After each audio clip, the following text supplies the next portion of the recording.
नमस्कार दोस्तों, मैं प्रज्वल तैथानी। आप देख रहे हैं उत्तराखंड खबर तक। आज मेरे साथ जो शख्स बैठे हैं वो है डॉक्टर तस्दीक खान और उत्तरकाशी में पिछले 25-30 सालों से रह रहे हैं। अपना सब्जी का व्यापार भी करते हैं। एक गैर हिंदू है, मुस्लिम व्यक्ति है और पिछले उत्तरकाशी की रामलीलाओं में पिछले 14-15 सालों से इस धार्मिक अनुष्ठान में जुड़े हुए हैं।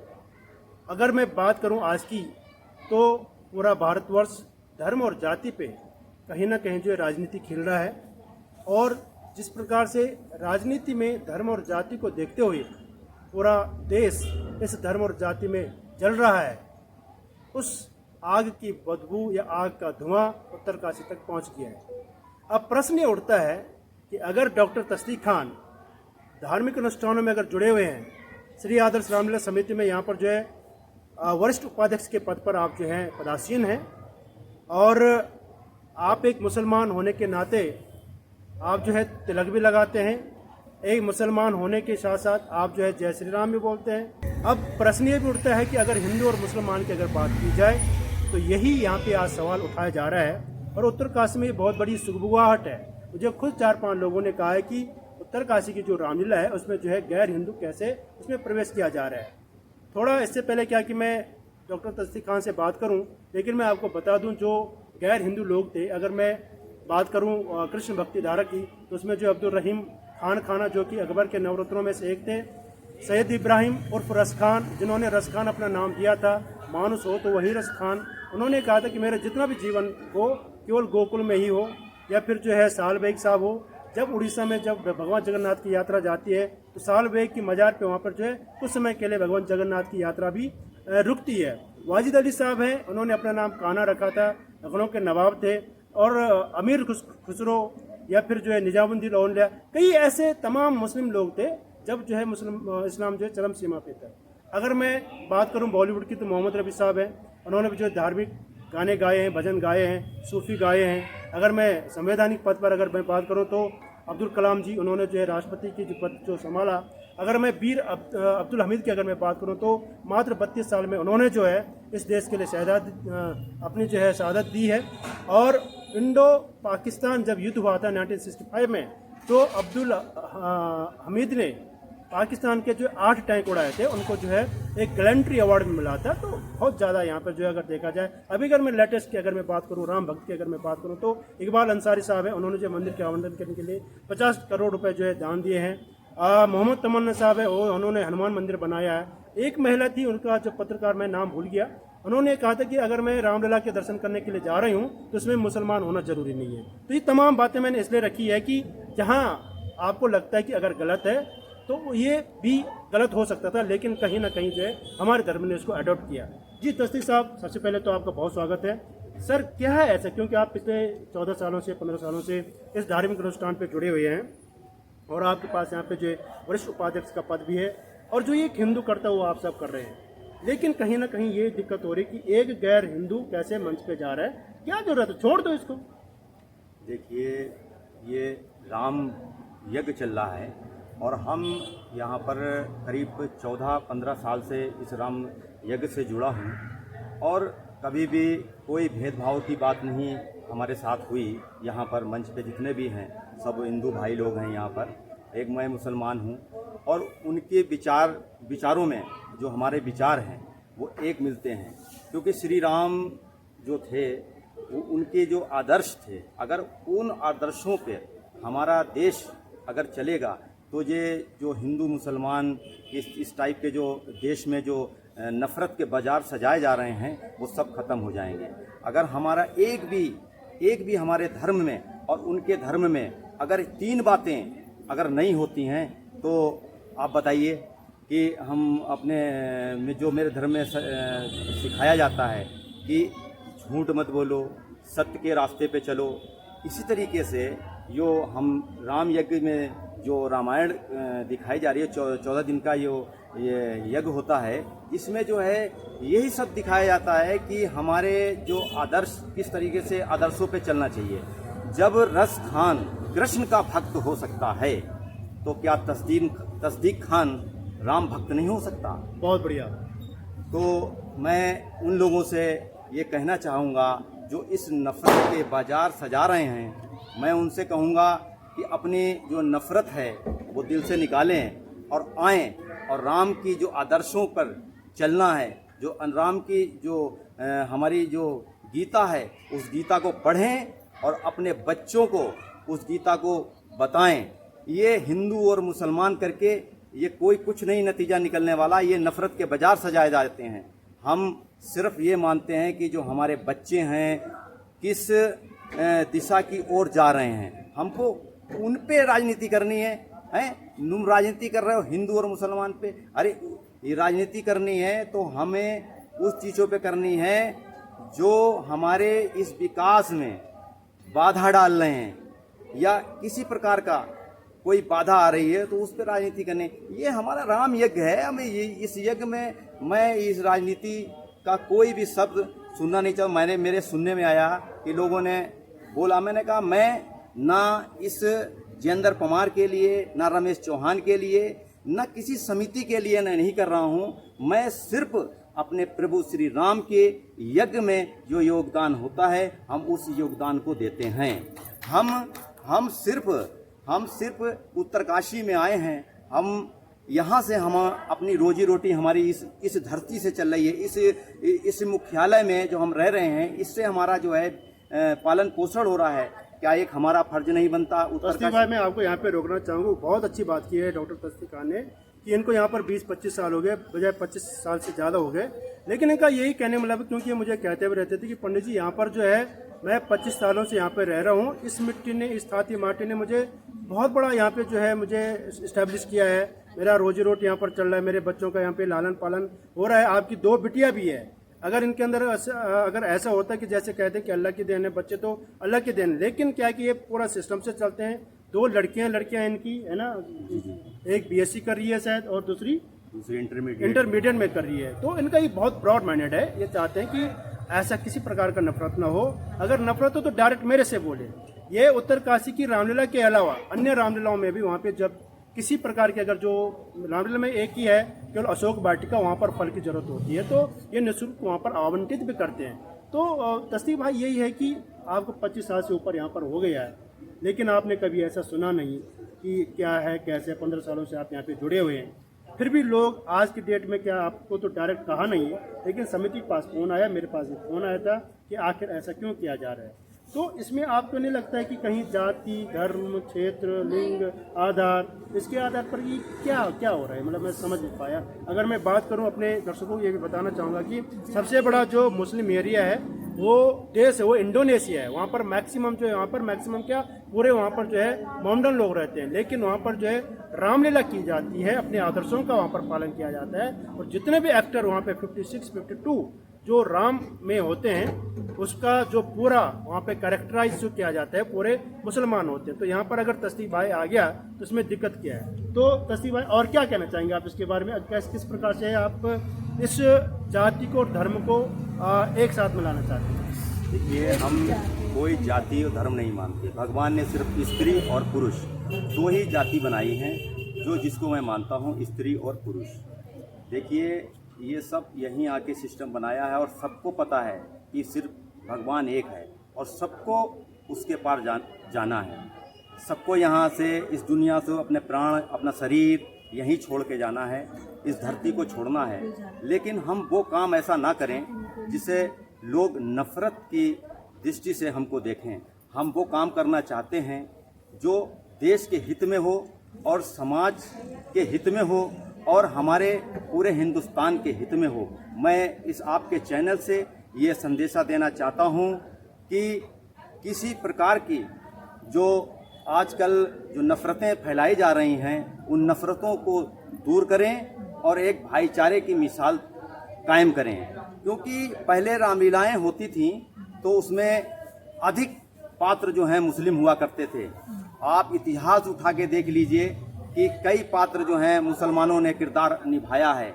तो ये सब जो हैं राजनीति के दबाव में या किसी प्रकार के उसमें आके जो गंदगी फैलाई जा रही है, उसको मैं नहीं मानता हूँ नेतानी जी। लेकिन हाँ, मैं इतना ज़रूर कहूँगा कि मैं राम भक्त हूँ, राम भक्त रहूँगा और जब तक मेरे प्राण हैं मैं राम के हितों पे, राम के आदर्शों पे ये चलता रहूंगा, क्योंकि इस किताब में कोई भी ऐसी बात नहीं है जिससे मेरे को कोई हानि पहुंचे। अगर हम इसको अपने हृदय में उतारेंगे, अपने इस आदर्शों पे चलेंगे, तो ये हमारा समाज भी सुधरेगा और हम और लोगों को भी बताते हैं। कोई जरूरी नहीं है कि मुसलमान हिंदू भाई भी जो इस चीज से भटके हुए हैं वो भी आए और इस यज्ञ में जुड़ें और इस यज्ञ को जुड़ें और इसको समझें। ये हिंदू और मुसलमान क्या है, भगवान ने सबको एक जैसा बनाया है। अगर हमारा खून और आपका खून एक नहीं है, इसमें अगर कोई फर्क आता है तो आप बताएं कि इसमें कोई फर्क आता है। दूसरी चीज कि मैं आपको ये बताना चाहता हूं कि मैं भी कोई भी आज तक, मुझे 25 साल हो गए, आज तक मैंने अब किसी के धर्म के बारे में कि कोई टिप्पणी की हो तो आज से मैं अभी इसी वक्त उत्तरकाशी छोड़ने के लिए तैयार हूं। अगर कोई मेरे ऊपर आज तक कोई भी अगर कोई इल्ज़ाम है या किसी प्रकार का भड़काऊ भाषण है या किसी प्रकार का कोई भी है, तो मैं अभी यहीं उत्तरकाशी छोड़ने को तैयार हूं। लेकिन एक सच्चे व्यक्ति के ऊपर किसी प्रकार की टिप्पणी करना, कोई इल्ज़ाम लगाना, ये अच्छी बात नहीं है। क्योंकि हिंदुस्तान के अंदर आप कहीं भी देख लीजिए, बड़ी बड़ी जो मुस्लिम भी यज्ञ होते हैं या हिंदू यज्ञ होते हैं, तो भाईचारा बना है। सारे नेता लोग भी वहाँ जाते हैं। क्या मज़ारों पे हमारे प्रधानमंत्री की दरगाहों पे चादर नहीं जाती? क्या योगी जी ने हमारे जो उत्तर प्रदेश के माननीय योगी जी हैं, क्या उन्होंने मुसलमानों के लिए कुछ ऐसे व्यवस्थाएं नहीं करेंगी? अगर सरकारें यही बोलती रहें कि ये हिंदू मुसलमान कोई भेदभाव नहीं है, वो जब सरकारें नहीं करती हैं भेदभाव, तो आप लोग क्यों कर रहे हैं?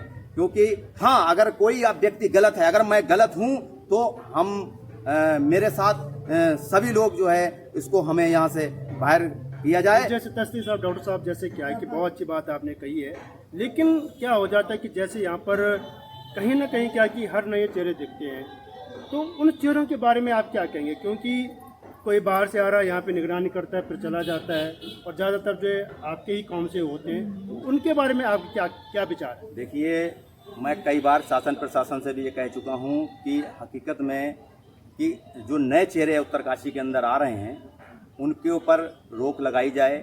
क्योंकि हम लोग तो यहाँ से 20 साल से रह रहे हैं, यहाँ पर रह रहे हैं, परिवार रह रहा है, हमारे परिवार हैं, हमारे बच्चे हैं, यहाँ पर पढ़ रहे हैं।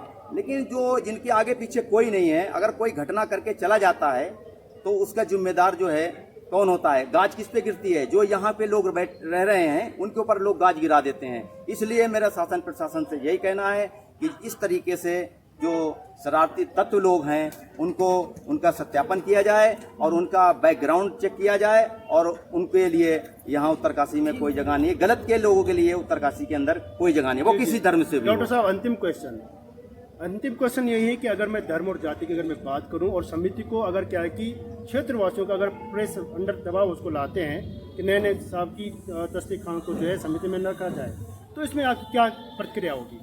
देखिए, ये समिति का निर्णय होगा कि रखा ना रखा जाए। ये समिति में मुझे सम्मान के साथ वरिष्ठ उपाध्यक्ष बनाया और मैं उस पर उनको अगर लगता है कि तस्दीक खान इस समिति में अगर खरा उतर रहा है, सहयोग कर रहा है और किसी प्रकार की कोई इसके अंदर भेदभाव नहीं है, किसी प्रकार के कोई इस तरीके से इसका कोई भाषण नहीं है, इसकी छवि जो है उत्तरकाशी के अंदर जो है अच्छी है, तो वो ज़रूर हमको अपने साथ जोड़ के रखेंगे। अगर मेरी छवि कोई खराब होगी तो वो हमको बाइकआउट करेंगे। माना क्या है कि अगर प्रेशर में अगर समिति आ जाती है कि आप जो है गैर हिंदू को कैसे जो है राम भगवान के मंच पे बुला रहे हैं और कैसे जो उनको जो है पद आपने जो है आवंटित किया, तो इसमें आपकी क्या प्रक्रिया होगी? और दूसरा ये है कि अगर आप माना 1% क्या कि समिति बोलती कि यार तस्दीक भाई सॉरी आप समिति से हट जाओ, तो फिर क्या आप जिस प्रकार से आप अभी काम कर रहे हैं, क्या वो काम आप आगे करते रहेंगे? देखिए, जो मैंने पहले आपको बताया कि मैं किसी ना जयेंद्र परमार जी के लिए मैं ये कार्य कर रहा हूँ, ना गजेंद्र मटूरा जी के लिए काम कर रहा हूँ, ना विजय प्रकाश भट्ट के लिए काम कर रहा हूँ, ना अरविंद राणा के लिए काम कर रहा हूँ, ना भूपेश कुड़ियाल के लिए काम कर रहा हूँ। ये सिर्फ राम यज्ञ है और उस यज्ञ के लिए मैं काम कर रहा हूँ, उसको सहयोग कर रहा हूँ। ये किसी के अलग पर कोई पर्सनल नहीं है किसी का। ये यज्ञ, ये राम यज्ञ चल रहा है, इसमें हर प्रकार जुड़ा हुआ है और मैं इससे अभी में जो मौका दिया है समिति ने, वरिष्ठ उपाध्यक्ष बनाया है, कल के अगर नहीं मुझे रखती है तो मैं फिर भी राम भक्त रहूंगा और राम के लिए यहाँ पर जो भी है जो सेवा होगी मैं करता रहूंगा। और मैं यही नहीं, खाली आदर्श रामलीला समिति वरिष्ठ जो मुख्यालय की रामलीला है, इसके अलावा भी जो गांव-गांव में रामलीलाएं होती हैं, उन रामलीलाओं में भी जो भी हमारे पास आता है, मैं अशोक वाटिका के लिए फल फूलों की व्यवस्था करता हूं। और यहाँ तक कि मैंने कोई चुनाव तो लड़ना नहीं है, और जो लोग चुनाव लड़ते हैं वो बड़ी बड़ी होर्डिंगें लगाते हैं, बड़े बड़े वो प्रचार प्रसार करते हैं। मैं ऐसे बहुत से गरीब परिवार लोग हैं जिनकी शादियां होती हैं, मैं निःशुल्क जो हमारे से होता है, पनीर, मावा, मटर या कोई प्रकार की सब्जियां होती हैं, मैं निःशुल्क उनको उपलब्ध कराता हूं। ये किसी को कानो कान खबर नहीं होती है। मैंने आपसे बोला है, ये उत्तरकाशी कि जो हमको दे रही है, ये यहीं का जो हमको उत्तरकाशी में जो हमको दिया है, अगर मैं कुछ दान करता हूँ यहाँ इस मट्टी के लिए, ज़मीन के लिए, मेरा फर्ज बनता है, मैं उस कर्ज को उतार रहा हूँ। और ये जिस समय जब सहयोग करा जाता है कि ना कोई हिंदू देखा जाता है, ना कोई मुसलमान देखा जाता है, कोई भी परेशानी है किसी की भी है, कोई भी हो गए। अभी 2 दिन पहले कुछ महात्मा हमारी दुकान पे आए, कहना बच्चा हमको जो है 2-4 दिन का भोजन की व्यवस्था करिए। तो हमने कहा ठीक है, आप क्या चाहिए? कहने लगे हमको 5 गोभी दे दो, ये दे दो। मैंने अपना दे दिया। हमने कहा अपने भाई से बोला, हमने कहा जो मांग रहे हैं महाराज लोग, मैंने उनको दिया। उसके बाद में फिर उनको और डिमांड दे दी हमको कि थोड़ा फल फ्रूट भी दे दीजिए, मैंने दे दिया। ये दान पुण्य हमने बोला है, भगवान को सबको मुंह दिखाना है। अच्छे कर्म करो, अच्छा फल मिलेगा। आप अगर ऐसी गंदी राजनीति करोगे तो समझ लेना मेरी बात, ये पाप की गठरी जो है ये आपसे उठेगी नहीं। इसलिए हल्की गठरी करो, अच्छे काम करो। अगर भारी गठरी हो गई तो समझ लेना भगवान के सामने तुम टिक नहीं सकते, तुम खड़े नहीं हो सकते। तुम क्या मुंह दिखाओगे कि हम इस संसार में आए थे, हमने क्या किया, हमने भड़काऊ, हमने जातिवाद, हमने ये इस तरीके से हिंदू मुसलमान किया। आप भगवान सबका एक है और ईश्वर एक है। रास्ते भले अलग हो सकते हैं, लेकिन सब जानते हैं कि सबको जाना है एक ही जगह है। और अच्छाई और बुराई, ये 2 चीजें याद रखो। बहुत बहुत सुंदर। यहाँ पर जो ये कहीं ना कहीं जो प्रभाव जो आप देख रहे हैं डॉक्टर तस्दीक खान की, जो एक फ्लुएंसी है, भगवान श्री राम के प्रति जो आस्था है, जो श्रद्धा है, ये कहीं ना कहीं दिखता है कि आप जो 14-15 सालों से जुड़े हुए हैं, तो आपको एक पॉजिटिव एनर्जी मिल रही है। और बहुत अच्छी बात की आपने कि ये उत्तरकाशी के रामलीला नहीं बल्कि अन्य रामलीलाओं में जो संत महात्मा लोग आते हैं, गरीब जो बच्चे होते हैं, उनको जो है इनकी तरफ से पूरा निःशुल्क वहाँ पर जो है सब्जी ये देते हैं। और बहुत अच्छी बात है, जैसे इन्होंने ये भी कहा था कि भाई हम इस मिट्टी में रह रहे हैं, देवभूमि में रह रहे हैं, तो हमारे भी कहीं ना कहीं फर्ज है कि इस भूमि का कर्ज हमें कैसे उतारना है। तो इस भूमि का कर्ज ही ऐसे उतारा जाता है। और बहुत अच्छे ढंग से आपने यहाँ पे एक्सप्लेन किया है अपने बारे में। बोला कि अगर मैं यहाँ पे न रहूँ, मैं किसी समिति के लिए कोई काम नहीं कर रहा हूँ। वो बात अलग है कि उन्होंने मुझे वरिष्ठ उपाध्यक्ष जो है समिति में रखा है, लेकिन क्या है कि मेरा भाव ऐसा रहेगा, अगर मैं कल के दिन समिति में नहीं रहता हूँ तो मैं ऐसे ही जैसे मैं कर रहा हूँ, ये निरंतरता चलती रही। तो इनका मैंने एक लेख भी पढ़ा था, शायद थोड़ा मैं बता देता हूँ कि न हिंदू बुरा है न मुसलमान बुरा है, कुछ ऐसा ही है। ना हिंदू बुरा है, न मुसलमान बुरा है, जिसका किरदार बुरा है वो इंसान बुरा है। बहुत सुंदर। न हिंदू बुरा है न मुसलमान बुरा है, जिसका किरदार बुरा है वो इंसान ही बुरा है। जो किरदार जिसका जैसा होगा, जैसा जिसका जो कैरेक्टर होगा, चाहे वो हिंदू हो, मुसलमान हो, चाहे कोई किसी भी जाति और वर्ग और धर्म से हो, लेकिन बुराई को उसके जो बुराई की सजा जरूर मिलेगी। और इस प्रकार से आप हमें देखते रहे और मिलते हैं किसी और अन्य पॉइंट पे। इसी प्रकार के जो पॉइंट्स जो ज्वलनशील मुद्दे रहते हैं उसको आप देखते रहें, और तब तक आप बने रहे उत्तराखंड खबर तक।